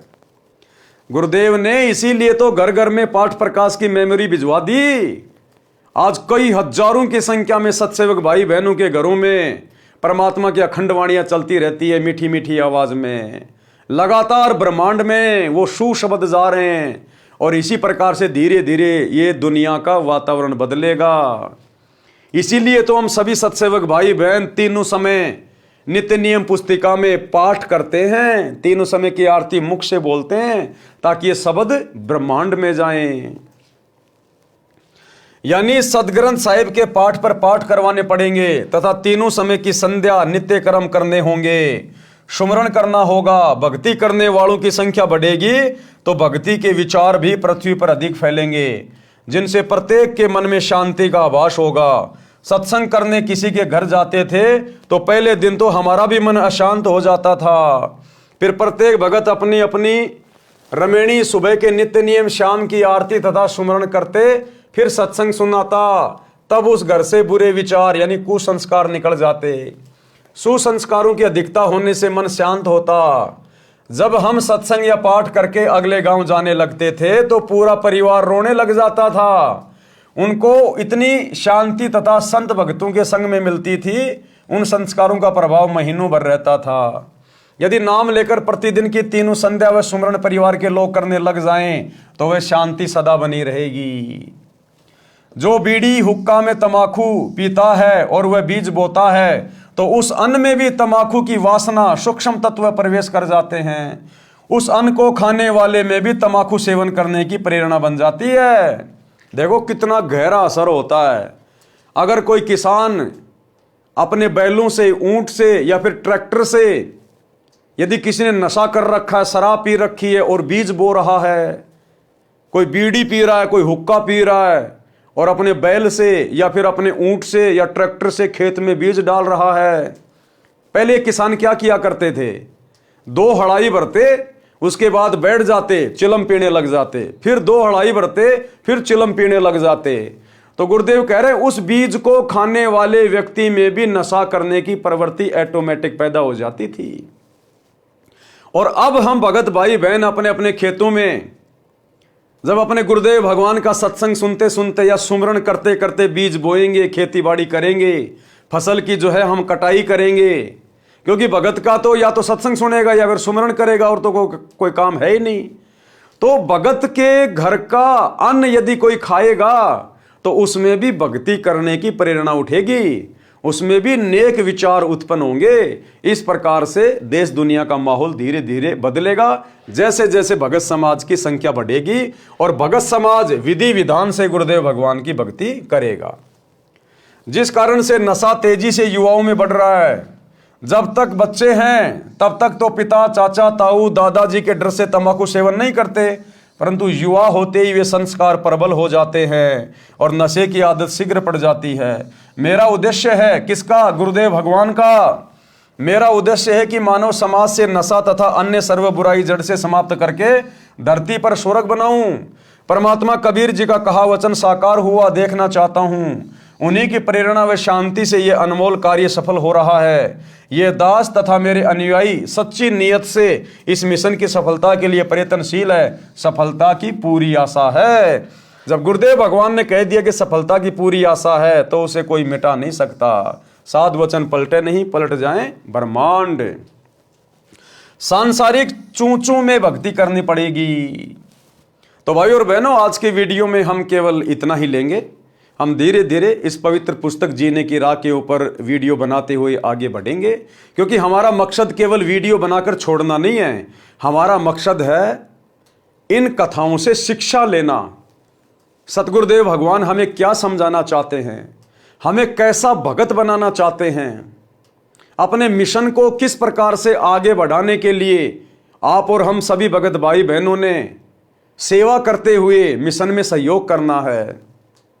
ये पूरा विश्व अपना ही भाई बहन है। सभी इसी कबीर परमात्मा सतगुरु रामपाल जी की आत्मा है, इन्हीं के बच्चे हैं। आज हमें इस बात का पता चल गया, अन्य भगत भाई बहनों को अभी इस बात का आभास नहीं है। तो हमने अपने आचार विचार व्यवहार से, अपनी बोलचाल से, अपनी भक्ति से हमने सभी के सामने ऐसा उदाहरण पेश करना है, अपनी मर्यादाओं को ध्यान में रखकर, ताकि सभी आत्माओं की रुचि भक्ति की ओर बढ़े। और ये असर सामने वाले पे उस समय होगा जब हम खुद अपने गुरुजी के वचनों को फॉलो करेंगे और एक नेक भगत की तरह हम लोग व्यवहार करेंगे। तो भाई और बहनों, आज के वीडियो में केवल इतना ही। कल रात्रि 8 बजे सभी भगत भाई बहन फिर से लाइव जुड़िए। तब तक गुरुदेव भगवान हम सबको आज्ञा दें, इजाजत दें, सद्बुद्धि दें, आशीर्वाद दें। बंदी छोड़ सतगुरु रामपाल जी भगवान की जय हो। भाई जो गुरु वचन पे डट गए, कट गए फंद 84 के, कट गए फंद 84 के, कट गए फंद 84 के। भाई जो गुरु वचन पे डट गए, कट गए फंद 84 के।